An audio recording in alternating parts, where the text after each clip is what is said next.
Hello दोस्तों, नमस्कार। मैं हेमंत कुमार आप सभी का हार्दिक स्वागत करता हूं। दोस्तों, आज के इस सेशन में हम लोग बात करेंगे आरआरबी जेई के थ्रू आने वाली एक मोस्ट प्रेफरेबल या फिर यूं कहे कि मोस्ट वांटेड पोस्ट डीएमएस के बारे में, that means depot material superintendent के बारे में। दोस्तों, आज के वीडियो हम लोग इसके रियलिटी को भी चेक करेंगे, क्यों लोग इसे टॉप प्रायोरिटी प्रेफरेंस पर रखते हैं। साथ ही साथ एज अ डीएमएस आपकी क्या ड्यूटीज एंड रिस्पॉन्सिबिलिटीज रहने वाली है ना। और साथ ही साथ आपके जो डिपोट है उसमें क्या मेजर वर्क फंक्शंस हैं या वर्क कल्चर क्या है, क्या एक्चुअली वहां पे कार्य होता है, इसके बारे में बात करेंगे। और साथ ही साथ जैसा कि बहुत सारे दोस्त जानते हैं कि शनिवार और रविवार को छुट्टी होती है एज अ डीएमएस आपके रिपोर्ट में, या कभी क्या ऐसा हो सकता है कि शनिवार रविवार को छुट्टी ना भी मिले, नाइट शिफ्ट नहीं लगाते हैं जनरली, लेकिन किस केस में नाइट शिफ्ट आपको जाना पड़ सकता है, इसके बारे में हम शॉर्ट में बात करेंगे। तो चलिए दोस्तों, स्टार्ट करते हैं आज की इस वीडियो को। सबसे पहले मैं आपको बता दूं कि यहाँ पर जो भी चीजें मैं बात करूंगा वो बिल्कुल हवा हवाई में बात नहीं करूंगा, बिल्कुल ऑथेंटिकली सोर्स के हेल्प से ही करूंगा। यहाँ पर देखिए, एक Indian railways technical supervisor association है और इन्होंने डिपोट मटेरियल सुपरिटेंडेंट के बारे में डिटेल में यहाँ पर इस लेटर में चर्चा किया हुआ है और पॉइंट टू पॉइंट बिल्कुल चीजों को क्लियरिफाई किया है। तो इसीलिए मैं यहाँ पर इसी सोर्स के थ्रू आपको इन्फॉर्मेशन प्रोवाइड कराने की कोशिश करूंगा। चलिए दोस्तों, स्टार्ट करते हैं। सबसे पहले हम बात करते हैं इन शॉर्ट कि जो वर्क कल्चर है या मेजर जो फंक्शंस हैं स्टोर डिपार्टमेंट में वो क्या क्या है ना। तो यहाँ पर सारी चीजें मैं शॉर्ट में ही बताऊंगा, ज्यादा डिटेल में नहीं। बल्कि आपको पीडीएफ अगर चाहिए तो पीडीएफ में आपको अपने ग्रुप टेलीग्राम ग्रुप में चैनल में आपको शेयर कर दूंगा, वहां से आप चीजों को स्टडी कर सकते हैं या फिर इसके बारे में जानकारी और प्राप्त कर सकते हैं। देखिए क्या है, यहाँ पर प्रोक्यूरमेंट है। इसके बाद आपका क्या क्या काम होता है ये है ना, स्टॉकिंग एंड वेयर हाउसिंग है, देन आपका प्लानिंग है, देन आपका डिस्पोजल है, और इसके अलावा सप्लाई ऑफ यूनिफॉर्म्स और कुछ अदर वर्क कल्चर है, वर्क फंक्शन है, इसके बारे में हम लोग डिस्कस करते हैं। ठीक है, देखिए प्रोक्यूरमेंट क्या होता है। बेसिकली प्रोक्यूरमेंट आपका एक तरह से परचेजिंग है, किसी भी आइटम को हम परचेज करते हैं। क्योंकि आपको पता है कि आप एक डिस्ट्रीब्यूटर है, एज अ सप्लायर काम करते हैं। डिफरेंट डिफरेंट जो आपके रेलवे स्टेशन है या फिर आपके कारखाने हैं या फिर वर्कशॉप है या डीजल शेड है या इलेक्ट्रिक शेड है, जो भी है, जितने भी आपके जहां पर भी रेलवे से संबंधित कार्य होते हैं, उन सब का आप सप्लायर है या डिस्ट्रीब्यूटर है। तो निश्चित रूप से आपके पास अगर आप डिस्ट्रीब्यूटर हैं या सप्लायर है, तो आप उस आइटम्स को लाएंगे कहां से, उस चीजों को आप परचेज करेंगे, है ना। तो ये आपका सबसे पहला काम यही है कि आपको प्रोक्यूरमेंट करना पड़ता है। दैट मीन्स जितने भी आइटम्स हैं उसको आपको परचेज करना पड़ता है। तो प्रोक्यूरमेंट में क्या क्या चीजें हैं, जैसे कि स्पेयर पार्ट्स है रेलवे से संबंधित, ऑयल है, ग्रीसेस है, लुब्रिकेंट्स हैं and other related general items है। इसके अलावा आपके पास जो mechanical, electrical and signalling workshop में जो मेंटेनेंस कोचेज हैं, वेगन्स है, इन सब के जो भी मैन्युफैक्चरर्स आइटम है, जिसको बनाने के लिए जिन जिन आइटम्स की जरूरत पड़ती है, उन सबको हम लोग क्या करेंगे, प्रोक्यूरमेंट करेंगे, यानी कि हम उसे परचेज करेंगे। ठीक है, देन इसके अलावा आप जानते हैं कि जो असेंबलीज होती है, असेंबलीज एंड कंपोनेंट्स होते हैं प्रोडक्शन यूनिट्स के, या फिर डीजल लोकोमोटिव्स के या इलेक्ट्रिक लोकोमोटिव्स के या कोचेस के या वैगन्स के, उनका भी हम लोग क्या करेंगे, प्रोक्यूरमेंट करते हैं। क्या करते हैं, प्रोक्यूरमेंट करते हैं। देन आपका प्रोक्यूरमेंट है फिटिंग एंड कंपोनेंट्स का, मेंटेनेंस ऑफ एसी कोचेज का, जनरल कोचेज का, वैगन्स का है, और इंडियन रेलवे, यानी कि इंडियन रेलवे में जितने भी आपके मेंटेनेंस कोचेज कंपोनेंट्स हैं या फिर फिटिंग्स आइटम है, उन सबका भी हम लोग प्रोक्यूरमेंट करते हैं। तो प्रोक्यूरमेंट का मतलब आप सभी समझ गए होंगे, मुझे इसके बारे में ज्यादा डिटेल में आपको बताने की जरूरत नहीं पड़ेंगे। बिल्कुल, तो चीजें को हमें क्या करना है, आइटम्स को हमें परचेज करना है, दैट मीन्स, है ना। तो फर्स्ट फंक्शन यही है आपका डिपोट आपके डिपार्टमेंट में। तो जो भी आपके हायर ऑफिसर्स होंगे या फिर इवन आप होंगे, आपके ऊपर सीडीएमएस है, फिर इसके अलावा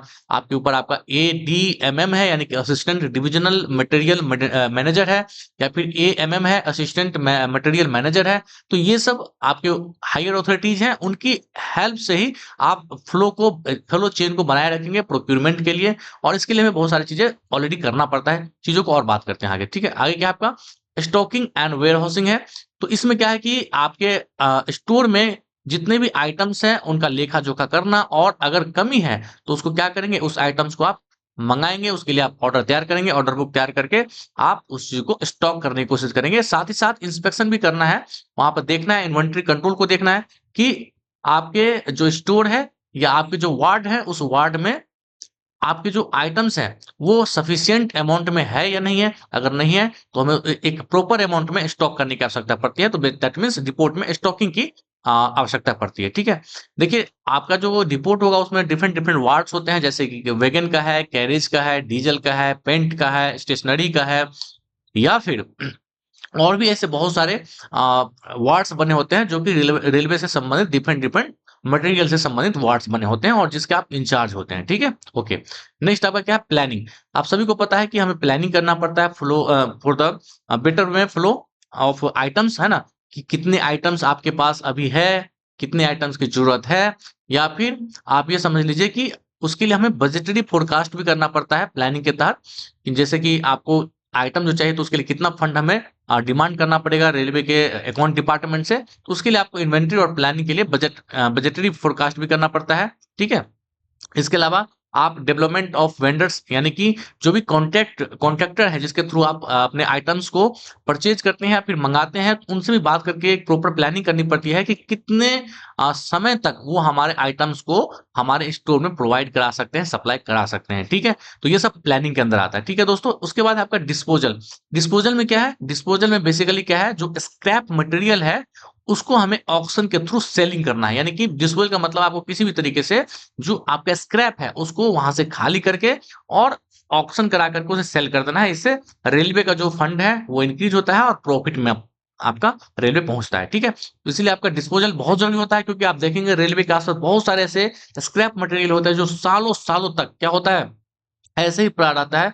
तो एज अ डिपोट, जो आपके एज अ स्टोर डिपार्टमेंट का ये परम कर्तव्य होता है कि वो क्या करे, उस स्क्रैप मटेरियल का इन्वेंटरी तैयार करे, जेबीआर तैयार करे। जेबीआर क्या होता है?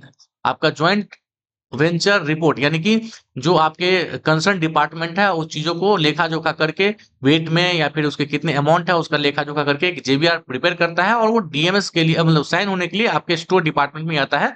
और अगर आप एज अ डीएमएस वहां पे वर्क कर रहे हैं तो आपको उस चीजों को एक बार इन्वेस्टिगेट करना है, देन वेरीफाई करके हमें उसे ऑक्शन में डाल देना है सेलिंग के लिए, ठीक है? तो ये आपका डिस्पोजल के अंदर आता है, ठीक है दोस्तों? इसके बाद हम बात करते हैं सप्लाई ऑफ यूनिफॉर्म्स की। तो इस सप्लाई ऑफ यूनिफॉर्म्स, जैसे कि आप जानते हैं कि डिफरेंट डिफरेंट डिपार्टमेंट्स होते हैं, उनके अलग अलग यूनिफॉर्म्स दिए गए हैं रेलवे में। उनके लिए जो क्लॉथिंग है, उनकी जो फैक्ट्रीज है उनसे बात करना, और जैसे कि आपका सेफ्टी जैकेट है या रेनकोट है, ये सब प्रोवाइड कराए जाते हैं रेलवे एम्प्लॉय को। तो उन सब चीजों को भी आपको अरेंज करना है, और वो सप्लाई कहाँ से होगी? आपके स्टोर डिपार्टमेंट से होती है। तो ठीक है दोस्तों। नेक्स्ट आपका अदर्स में क्या क्या है, जैसे कि आपका प्रिंटेड कार्ड टिकट है। हालांकि अब इसका यूज बहुत कम होने लगा है, आप सभी जानते हैं। आपसे अगर 10-12 साल पहले जाएंगे, पीछे बैक जाएंगे, तो वहां पर आप देखेंगे टिकट जो होती थी वो आपके प्रिंटेड टिकट होती थी, जिस पर हम लोग क्या करते थे, एक स्टाम्प लगा करके जो पैसेंजर है उनको दिया करते थे, है ना? तो उसके लिए जो डिस्ट्रीब्यूशन है वो वेरियस स्टेशन पर ये हम करते थे, बट अब इसकी यूजेज बहुत कम हो गया, ठीक है? अब क्या है, आपका computer pre printed tickets available होते हैं। तो उसके लिए जो आपके जो स्टेशनरी सामान है, जैसे कि पेपर है या प्रिंटेड आपके जो कागज है, उनका जो सप्लाई है वो आपका कहाँ से होता है? वो होता है आपके स्टोर डिपार्टमेंट से, ठीक है? तो ये सब सारे जो टाइम टेबल्स है, मनी वैल्यू जो बुक है, रजिस्ट्री है, या फिर मस्टर रोल जिसमें अटेंडेंस बनता है एम्प्लॉय का, वो सब सारा का सारा स्टेशनरी सामान या A4 साइज पेपर है, ठीक है? इसके अलावा जो कंप्यूटर है ना? जो डिफरेंट डिफरेंट आइटम्स को कंप्यूटराइज करना होता है, तो सारे जो कंप्यूटर्स है, प्रिंटर है, वो सारा का सारा आइटम्स कहाँ से सप्लाई होगा, या फिर किसके थ्रू डिफरेंट डिफरेंट जो आपके डिपार्टमेंट है उसको डिस्ट्रीब्यूट किया जाएगा, वो आपका स्टोर डिपार्टमेंट है। उसी के थ्रू ये सारी चीजें प्रोवाइड कराई जाती है डिफरेंट डिफरेंट डिपार्टमेंट के, जो रेलवे के डिपार्टमेंट है, ठीक है? अब जो मेन चीज है वो क्या है आपका? Duties of depot material superintendent.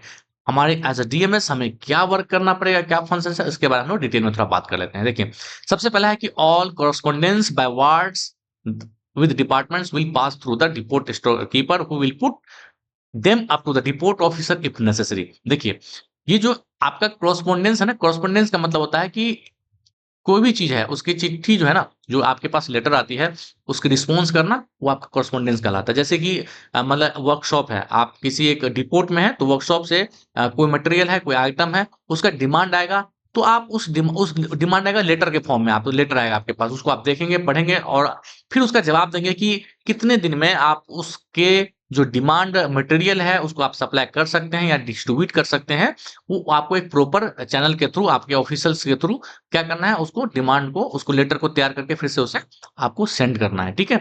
उसके बाद क्या आपका DMS has to deal with correspondence regarding stock verification reports. तो आपके जो स्टॉक वेरिफिकेशन रिपोर्ट्स है उसको भी एज ए डीएमएस आपको क्या करना है, कॉरेस्पॉन्डेंस यानी कि उसके जो लेटर्स हैं, उसके जो पेपर वर्क है वो आपको करना है, ठीक है। देन आपका है has to check requirements figure of consumption and maximum minimum shown on the stock cards. देखिए बहुत सारे ऐसे आइटम्स होते हैं जिसका कंजम्पशन हमें टाइम टू टाइम चेक करना होता है, और ये भी चेक करना होता है कि किस टाइम में उस पर्टिकुलर आइटम का जो डिमांड है वो मैक्सिमम है, और किस आइटम का, उस पर्टिकुलर आइटम का जो डिमांड है वो मिनिमम है। उसके अकॉर्डिंग ही आपके जो डिपार्टमेंट है, जो आपके वार्ड्स है, उसमें आइटम का जो स्टॉकिंग है, स्टॉक है, वो होना चाहिए, ठीक है। जैसे मान लीजिए दिवाली के समय में कोचेज एंड जो वैगन है, कैरेज है, इसका डिमांड काफी बढ़ जाता है क्योंकि कई सारे स्पेशल ट्रेन जो है चलाए जाते हैं। उसके लिए क्या करना है आपको, पहले से उस वार्ड में कंसर्न जो आपके आइटम्स हैं वो स्टॉक में होना चाहिए। और ये चीज हमें कैसे मिलेगा, एक रिप्रेजेंटेशन होता है इस जिसे हम कहते हैं आपका एक कार्ड कहते हैं ना, इस कार्ड उसके थ्रू बेसिकली हम देखते हैं कि हमारा जो स्टॉक है वो कितना है और कितना दिन तक ये चलेगा, है ना। उस बहुत सारे जो इन्वेंट्री होते हैं उसमें सारे रिकॉर्ड्स उसमें अवेलेबल होते हैं, तो आपको इससे पता चल जाएगा और उसी अकॉर्डिंग आपको एक्शन लेना है एज अ डीएमएस, ठीक है। देन आपका है attend to complaints regarding shortage and delay in supplies and bring all serious complaints to the notice of the depot officers. यानी कि देखिए बहुत सारे ऐसे जो आइटम्स हैं उसके लिए आपने डिमांड कर रखा है, बट वो टाइमली आपको क्या कर रहा है, वो सप्लाई नहीं दे पा रहा है, तो ये आपका शॉर्टेज हो गया या डिले हो रहा है। तो इसके लिए क्या करना है, आपके जो ऊपर के ऑफिसर्स हैं उसको आपको इसके बारे में इन्फॉर्म करना है, ताकि जो आपके वेंडर्स है, जो भी सप्लायर्स हैं, उस पर एक उसको एक प्रॉपर चैनल से उसको इन्फॉर्म किया जाए कि जल्द से जल्द आइटम्स को प्रोवाइड किया जाए, सप्लाई किया जाए, ताकि रेलवे का कोई भी कार्य बाधित ना हो, ठीक है दोस्तों। ओके, नेक्स्ट आपका see that every convenience is placed the disposal of the accounts stock verifier for the accurate and speedy verification of stocks and that store department witness attend and carry और their functions properly. देखिए दोस्तों, एक account stock verifier होता है, basically वो आपके stock में क्या चीजें हैं नहीं है और उसके लिए कितने बजट की आवश्यकता है, उसका वो वेरीफायर होता है अकाउंट डिपार्टमेंट, ठीक है। उसको क्या करना है, उनको आपको कोऑर्डिनेट करना है साथ ही में लेकर के, और आपको जितने भी आपके स्टॉक आइटम्स है उसको वेरीफाई करा करके फंड को रिलीज कराने के लिए आपको इस अकाउंट स्टॉक वेरीफायर से कोऑर्डिनेट करना है, ठीक। तो ये भी एज ए डीएमएस आपको काम करना है। देन आपका has to check figures of stock and consumption shown by the ward and annual contract statements. यानी कि जो भी स्टॉक का कंजम्पशन है, आइटम्स का कंजम्पशन है, उसको भी आपको टाइम टू टाइम चेक करना है, उसके फिगर्स को, यानी कि उसके अमाउंट को कितने अमाउंट में है, ठीक है। देन आपका has to make supply check packages by opening them and comparing the contents with the corresponding issue notes. देखिए आपको सब, जैसे मान लीजिए कि आपका जो सप्लायर है वो 500 बॉक्सेज लेके आता है, और एक बॉक्सेज मान लीजिए 200 आइटम है, तो आप किसी भी एक बॉक्स को, पर्टिकुलर बॉक्स को सरप्राइजली आप क्या कर सकते हैं, ओपन करा करके, और उसके आइटम को आप कौन करा सकते हैं, उसके फिगर को कौन करा सकते हैं कि जो आपके जो आपका आइटम्स है वो प्रॉपर वैल्यू में दिया गया है कि नहीं दिया गया है। तो आप कैसे चेक करेंगे, सरप्राइज चेक करेंगे, सबको तो नहीं चेक पाएंगे, रेंडमली किसी को चेक करेंगे, एक दो को, आपको पता चल जाएगा कि हाँ बिल्कुल सही है, तो समझ लीजिए कि आपका वो आइटम सही है, ठीक है। और उसके बाद उसकी क्वालिटी को भी हमें चेक करना होता है ना। उसकी क्वालिटी को चेक करना पड़ता है कि जो आपके कॉरस्पॉन्डिंग जो आपका लेटर है या फिर जो बिलिंग है, उस बिलिंग में जो चीज मेंशन है बिलिंग नोट्स में, वो चीज वो उसमें है कि नहीं। एक उसको कहते हैं ना, इशू नोट्स कहते हैं, ठीक है। तो इशू नोट्स में जो चीज मेंटेन है उसी के अकॉर्डिंग आपके आइटम्स प्रोवाइड कराए गए कि नहीं, सप्लाई कराए गए हैं कि नहीं, इसके बारे में भी आपको देखना होता है, चेक करना होता है एज ए डीएमएस, ठीक है। सो इनिशियल रिकॉर्ड्स कॉपी में होता है सब चीजें, इसलिए इशू नोट्स कहते हैं इसको हम लोग, ठीक है। उसके थ्रू आपको चेक करना है, ठीक है। नेक्स्ट क्या है, has to supervise generally that material is properly handed over to the dispatch section. तो आपको ये भी आपको सुपरवाइज करना है सारी चीजों को। Has to maintain general supervision over the wards, आपको सुपरवाइज भी करना है, यानी कि आपको चेक करना है वार्ड्स में जो भी आपके मटेरियल है उसको प्रॉपर्ली स्टॉक्ड है और सही जगह पे प्लेसिंग किया गया है कि नहीं किया गया है, इस सब चीजों को भी आपको देखना है, ठीक है। आपका has to have under his direct control the registration of requisition and the distribution to wards. जो रिक्विजिशन आपका रिक्विजिशन होता है, जो भी रजिस्ट्रेशन होते हैं जो भी आइटम्स के, उसके डिस्ट्रीब्यूशन का भी आप क्या करें, आप इंचार्ज हैं आप अपने वार्ड के, ठीक है, एज ए डीएमएस। देन आपका हैज टू अलॉट, ये भी इंपॉर्टेंट है, देखिए has to allot the duties of clerical relieving staff of the depot. जो भी आपके अंदर क्लर्कियल स्टाफ है उनका भी आप क्या करेंगे, जो आपका ड्यूटीज है उसको आप क्या करना है, अलॉट करना है कि आपको आज क्या काम करना है, क्या नहीं करना है, कौन सा वर्क प्रेफरेबल ज्यादा प्रायोरिटी बेस्ड है, उसको फर्स्ट प्रायोरिटी पे लेकर आपको उस काम को कराना होता है। ठीक है, वो आपको एक तरीके से कहिए कि आपको आप कमांडिंग या कंट्रोलिंग होंगे वहां पर अपने वार्ड के। ठीक है, then आपका has to see that shunting operations and properly carried out in the yard and that wagons are put in the proper places and time। जो यार्ड्स होते हैं, यार्ड्स में वैगन्स होते हैं, जो आप ये मान लीजिए एक यार्ड का जो वैगन का एक वार्ड अलग से है, तो उसमें भी आपको प्रॉपर्ली आपको देखना होता है, क्योंकि इससे कोई भी घटना हो सकती है अगर आपको प्रॉपर आपका ऑपरेशंस में नहीं है, या फिर जो चीजें आपके सही जगह पे प्लेस नहीं है, तो उसके लिए आपको भी क्या करना है, एक मैनेजमेंट आपको मैनेज करना होता है चीजों को, कि सभी चीजें आपके वार्ड में प्रॉपर जगह पे ही प्लेस होना चाहिए। ठीक है, तो ये सब काम है आपका। ठीक है, तो ये सब चीज आपका जो आपका inward and outward wagon register है, इसके बारे में आपको देखना है कि जो चीज आ रही है मटेरियल, जो जा रही है मटेरियल, उसका प्रॉपर आपका रजिस्टर में एंट्री होनी चाहिए। उस एंट्री को आपको चेक करना है कि एंट्री सही से किया जा रहा है कि नहीं किया जा रहा है। ठीक है, ठीक है, उसके बाद आपका पर्सनली आपको चेक करना होता है वैगन रजिस्टर्स को और अथॉरिटी ऑफ रिमूवल वैगन्स को, ये सब चीज आपका है। ठीक है, नेक्स्ट आपका has to pay surprise visit at night to the stores yard and see that the chowkidari staffs are alert and their post at their post. ठीक है, यानी कि आपको कभी कभी जैसे नाइट में भी बताया था ना मैं, कि नाइट में भी आपको कभी कभी जाना पड़ सकता है। वैसे जनरली नाइट ड्यूटी आपकी नहीं होती है, बट हाँ कभी कभी आपको एज ए नाइट ड्यूटी आपको जाना पड़ सकता है, और वो ये चेक करने के लिए कि जो आपके डिपार्टमेंट के स्टाफ्स हैं या जो चौकीदार हैं, जो जिनके ऊपर ये इनकी सिक्योरिटी है, वो सही से अलर्ट है कि नहीं अपने ड्यूटी पे, वो आपको चेक करना है एज ए डीएमएस। ठीक है, नेक्स्ट आपका है has to maintain an inventory of all articles of dead stock, जैसे कि प्लांट है, हाँ उस प्लांट है, मशीनरी है, फर्नीचर टूल्स है, इंस्ट्रूमेंट्स है, इन सब चीजों को आपको चेक करना है। इन्वेंटरी में आर्टिकल्स की जो आपके एंट्री है उसको आपको मेंटेन करके रखना है, उसको चेक करके रहना है एज ए डीएमएस। ठीक है, उसके बाद आपका has to prepare indent of consumable stores and tools and plant required by the depots and will put up to the depot officer signature. यानी कि आपको जो भी आपके स्टोर है उसमें जो भी टूल्स है उसके रिक्वायर्ड क्या है, क्या क्या रिक्वायरमेंट है, उसको भी आप चेक करना है, और आपके जो हायर ऑफिसर्स है वो डाटा बना करके अपने हायर ऑफिसर्स को भेजना है, ताकि साइन करके चीजों को, आइटम्स को पास कराया जा सके और आपके स्टोर में सप्लाई किया जा सके विद इन प्रॉपर टाइम। ठीक है, तो ये सब चीजें हैं आपका एक वेटिंग मशीन होता है, उन सब पे आपको चीजों को वेट करना होता है, और ये सब चीज क्या क्या होना चाहिए, मेंशन उस वेटिंग मशीन पर या फिर उसके इशू स्लिप पर, ये चीज आपको देखना है। ठीक है, उसके बाद कुछ एडिशनल रिस्पॉन्सिबिलिटीज है। तो एडिशनल रिस्पॉन्सिबिलिटी में क्या है, the control and supervision of all labour and chowkidari staff provided instead of RPF.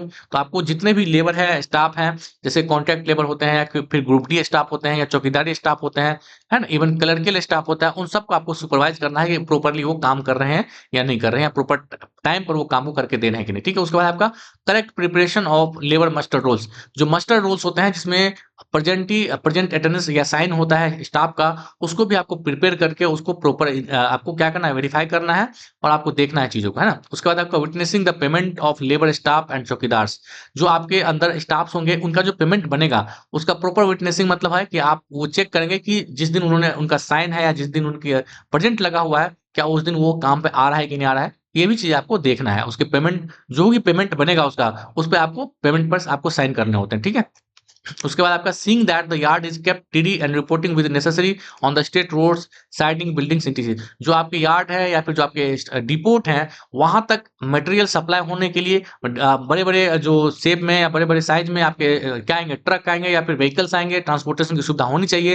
तो वहां के लिए रोड है कि नहीं है सही से, है ना, और वहां आसपास ऐसी कोई बिल्डिंग नहीं आ रही है जिसमें जिसकी वजह से वहां पर आवागमन जो ट्रांसपोर्टेशन का वो बाधित ना हो, इसके लिए भी आपको टाइम टू टाइम चेक करते रहना है। ठीक है, एज ए डीएमएस। देन आपका seeing that the fire arrangement and kept up to date, मतलब fire drills and help to the least once a month. आपको महीने में कम से कम एक बार आपको चेक करना है कि जो आपके पास फायर अरेंजमेंट है, जो आपके आग बुझाने वाले जो यंत्र हैं, वो आप प्रॉपर जगह पे है कि नहीं, सही मात्रा में है कि नहीं, क्योंकि आप जानते हैं कि अगर आग लगता है उसे सही समय बुझाया नहीं जा सका, तो स्टोर में लाखों करोड़ों के सामान होते हैं, वो नुकसान हो जाएगा, और फिर आपके ऊपर जो रिस्पॉन्सिबिलिटीज है वो फिर दिक्कत हो जाएगा। ठीक है, आपको नोटिस भी भेजा सकता है। उसके बाद क्या है, preparing requisition for repairs or to material either by the railway workshop or outside firms।